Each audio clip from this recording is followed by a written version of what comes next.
ఇది వచ్చేసి మనకు అంక్షాపూర్ నుంచి ఎన్ఎఫ్ నగర్ వెళ్ళే రోడ్ అండి. ఈ రోడ్డుకు వచ్చేసి మనకు ఈ ప్లాట్ ఉంది చూడండి. మనకు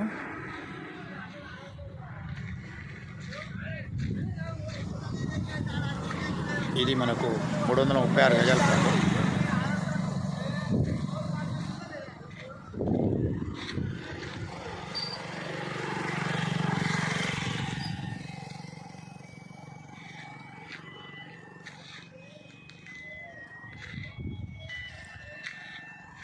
ఇది మనకు రోడ్ ఫేసింగ్ వచ్చేసి 50 ఉంటుందండి.